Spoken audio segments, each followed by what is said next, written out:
ಗ್ಲಾಸ್ನಲ್ಲಿ ನೀರು ತೆಗೆದುಕೊಂಡು ಅದಕ್ಕೆ ಅರಿಶಿನ ಹಾಕಿ ಕತ್ತಲಲ್ಲಿ ವಿಡಿಯೋ ಮಾಡುವಂತಹ ವಿಡಿಯೋಗಳು ಟ್ರೆಂಡಿಂಗ್ನಲ್ಲಿದೆ. ಈ ವಿಡಿಯೋ ಟ್ರೆಂಡಿಂಗ್ನಲ್ಲಿರೋದು ಒಂದು ಕಡೆ ಆದರೆ ಇದರಿಂದ ನಕಾರಾತ್ಮಕ ಶಕ್ತಿಗಳು ನಮ್ಮನ್ನ ಆವರಿಸ್ತಾ ಹೋಗುತ್ತೆ. ಹೇಗೆ, ಯಾಕೆ ಈ ರೀತಿಯಾಗಿ ಜ್ಯೋತಿಷಿಗಳು ಹೇಳ್ತಾ ಇದ್ದಾರೆ ಅನ್ನೋದರ ಕುರಿತು ಚರ್ಚೆಯನ್ನ ಮಾಡ್ತಾ ಹೋಗೋಣ. ನಮ್ಮ ಜೊತೆ ಖ್ಯಾತ ಜ್ಯೋತಿಷಿಗಳಾದಂತಹ ಡಾಕ್ಟರ್ ಸುರೇಶ್ ಗುರೂಜಿ ಅವರು ಕಾರ್ಯಕ್ರಮಕ್ಕೆ ಜಾಯಿನ್ ಆಗಿದ್ದಾರೆ. ಬನ್ನಿ ಅವ್ರನ್ನ ವೆಲ್ಕಮ್ ಮಾಡ್ಕೊಳ್ಳೋಣ. ನಮಸ್ತೆ ಗುರೂಜಿ, ಕಾರ್ಯಕ್ರಮಕ್ಕೆ ಸ್ವಾಗತ. ಶ್ರೀ ಗುರುಭ್ಯೋ ನಮಃ. ಹರಿ. ಮತ್ತೆ ರಾಮ್ ದೀಕ್ಷಿತ್ ಗುರೂಜಿ ಅವರು ಕೂಡ, ರಾಮಕೃಷ್ಣ ಗುರೂಜಿ ಅವರು ಕೂಡ ಜಾಯಿನ್ ಆಗಿದ್ದಾರೆ. ಅವ್ರನ್ನು ಕೂಡ ಕಾರ್ಯಕ್ರಮಕ್ಕೆ ವೆಲ್ಕಮ್ ಮಾಡ್ಕೊಳ್ಳೋಣ. ಗುರೂಜಿ, ನಿಮಗೂ ಕೂಡ ಕಾರ್ಯಕ್ರಮಕ್ಕೆ ಸ್ವಾಗತ. ನಮಸ್ಕಾರ. ಓಂ ಶಕ್ತಿ ಶಾರದಾಂಬ ಪೂಜ್ಯಾಯ ಶ್ರೀ ರಾಘವೇಂದ್ರಾಯ ಸತ್ಯಧರ್ಮ ರಥಾಯ ಚ ಭಜತಾಂ ಕಲ್ಪವೃಕ್ಷಾಯ ನಮತಾಂ ಕಾಮಧೇನುವೇ ನಮಃ. ಸರ್ವರಿಗೂ ಸನ್ಮಂಗಳ ಉಂಟು ಮಾಡಲಿ. ಆದಷ್ಟು ಬೇಗನೆ ಈ ಗ್ಯಾರಂಟಿ ಚಾನಲ್ ಇನ್ನೂ ಅಭಿವೃದ್ಧಿ ಆಗಲಿ ಅಂತ ಸಾರ್ವಜನಿಕವಾಗಿ ನಾನು ದೇವರ ಹತ್ರ ಬೇಡ್ತಾ ಇದ್ದೀನಿ. ಥ್ಯಾಂಕ್ ಯು ಗುರುಜಿ. ನೋಡಿ, ಇತ್ತೀಚಿನ ದಿನಗಳಲ್ಲಿ ಇದು ಮೊದಲಿಗೆ ಎಲ್ಲಿ ಶುರುವಾಯಿತು ಅನ್ನೋದನ್ನು ನಾನು ಹೇಳ್ಬಿಡ್ತೀನಿ. ಮೊದಲು ಇಲ್ಲಿ ವಿಟಮಿನ್ B2 ಟ್ಯಾಬ್ಲೆಟ್ ಅನ್ನ ಬಳಕೆ ಮಾಡಿಕೊಂಡು ಈ ಒಂದು ಟ್ರೆಂಡಿಂಗ್ ವಿಡಿಯೋವನ್ನ ಮಾಡಲಾಯಿತು. ಬಟ್ ಆದರೆ ನಮ್ಮ ಅತಿ ತಿಳುವಳಿಕೆ ಇರುವಂತಹ ಜನರಿದ್ದಾರಲ್ಲ, ಅವರು ನೀರನ್ನ ಬಳಕೆ ಮಾಡಿಕೊಂಡು ಅದಕ್ಕೆ ಅರಿಶಿಣ ಪುಡಿಯನ್ನ ಮಿಕ್ಸ್ ಮಾಡಿಕೊಂಡು ಇದೇ ಟ್ರೆಂಡಿಂಗ್ ಅಂತ ಹೇಳ್ಕೊಂಡು ಈಗ ಒಂದು ವಿಡಿಯೋವನ್ನ ಮಾಡ್ತಾ ಇದ್ದಾರೆ. ಮೊದಲಿಗೆ ಶುರುವಾಗಿದ್ದು ಇದು B2 ವಿಟಮಿನ್ ಟ್ಯಾಬ್ಲೆಟ್ನಿಂದ.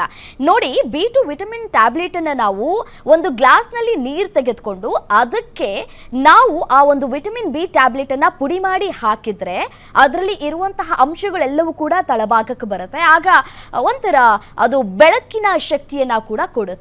ಆದ್ರೆ ನಮ್ಮ ಅತಿ ತಿಳುವಳಿಕೆ ಜನ ಅದನ್ನೇ ಟ್ರೆಂಡ್ ಅಂತ ಅನ್ಕೊಂಡು ಅವರು ವಿಟಮಿನ್ B2 ಟ್ಯಾಬ್ಲೆಟ್ ಬಳಕೆ ಮಾಡಿದ್ರೆ ನಮ್ಮ ಜನರು ಇದಾರಲ್ಲ, ಅವರು ಅರಿಶಿಣವನ್ನ ಬಳಕೆ ಮಾಡ್ಕೊಳ್ತಾ ಇದ್ದಾರೆ. ಇದು ಎಷ್ಟರ ಮಟ್ಟಿಗೆ ಸರಿ ಅನ್ನೋದರ ಕುರಿತು ಚರ್ಚೆನ ಮಾಡ್ತಾ ಹೋಗೋಣ. ಮೊದಲಿಗೆ ಗುರುಜಿ, ಅರಿಶಿಣ ಏನನ್ನ ಸೂಚಿಸುತ್ತೆ ಅಂತ ಹೇಳಿ, ಮತ್ತೆ ನೀರು ಏನನ್ನ ಸೂಚಿಸುತ್ತೆ, ಮತ್ತೆ ಗ್ಲಾಸ್ನಲ್ಲಿ ನಾವು ಬಳಕೆ ಮಾಡೋದ್ರಿಂದ ನಕಾರಾತ್ಮಕ ಶಕ್ತಿಗಳು ಹೇಗೆ ನಮ್ಮನ್ನ ಆವರಿಸ್ಕೊಳ್ಳುತ್ತೆ ಅಂತ ಹೇಳಿ. ಓಕೆ. ಶ್ರೀ ಗುರುಭ್ಯೋ ನಮಃ. ಹರಿ ಓಂ. ಕಾರ್ಯಕ್ರಮಕ್ಕೆ ಎಲ್ಲರಿಗೂ ಶುಭ ಆಗಲಿ ಅಂಥೇಳಿ, ಮಂಗಳ ದ್ರವ್ಯದಲ್ಲಿ ನಮಗೆ ಕಂಡುಬರ್ತಕ್ಕಂಥದ್ದೇ ಅರಿಶಿಣ ಮತ್ತು ಕುಂಕುಮ. ಅರಿಶಿಣದ ಇನ್ನೊಂದು ರೂಪವೇ ಕುಂಕುಮ.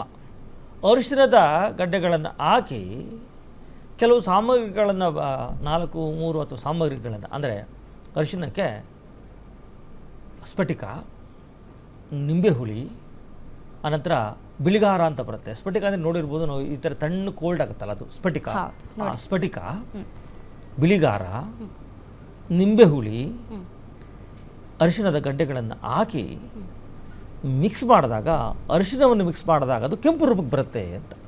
ಅರಿಶಿಣವನ್ನೇ ಕೆಂಪು ಮಾಡ್ತಾರೆ ಅದು ಅಂತ ಅರಿಶಿಣದ ಗಡ್ಡೆಯಲ್ಲಿ ಮಾಡ್ತಾರೆ. ಮತ್ತೆ ಸುಣ್ಣವನ್ನು ಕೂಡ ಬಳಕೆ ಮಾಡ್ತಾರೆ. ನಾವು ಈ ಆರತಿಗಳು ಮಾಡೋ ಮದುವೆ ಮನೆಗಳಲ್ಲಿ ಆರತಿ ಮಾಡುವಾಗ ನಾವು ನೋಡ್ತೀವಿ, ನೀರು ಹಾಕಿ ನೀರಿಗೆ ಅರಿಶಿಣ ಹಾಕ್ಬಿಟ್ಟು ಒಂದು ಸ್ವಲ್ಪ ಸುಣ್ಣವನ್ನು ಹೀಗಂದ್ರೆ ಅದು ಕೆಂಪು ಕಲರ್ ಬಂದ್ಬಿಡ್ತಾರೆ, ಕೆಂಪು ಕಲರ್ ಬರುತ್ತೆ. ಸುಣ್ಣವನ್ನು ಹಾಕ್ತಾರೆ. ಆದರೆ ಇಲ್ಲಿ ನಾವು ಕುಂಕುಮ ಇಡುವಾಗ ಸುಣ್ಣಕ್ಕಿಂತ ಹೆಚ್ಚಾಗಿ ನಾವು ಒರಿಜಿನಲ್ ಕುಂಕುಮ ಮಾಡಬೇಕಾದ್ರೆ ಏನು ಮಾಡ್ತೀವಿ ಅಂದರೆ, ನಾವು ಅರಿಶಿಣಕ್ಕೆ ಬಿಳಿಗಾರ ಆದಮೇಲೆ ಸ್ಫಟಿಕಕ್ಕೆ ನಿಂಬೆ ಹುಳಿ ಇಷ್ಟನ್ನು ಹಾಕಿ ಕೊನೆಯಲ್ಲಿ ಪೌಡ್ರ್ ಆದಮೇಲೆ ಸ್ವಲ್ಪ ತುಪ್ಪವನ್ನು ಹಾಕಿ ನಾವು ಮಿಕ್ಸ್ ಮಾಡ್ತೀವಿ.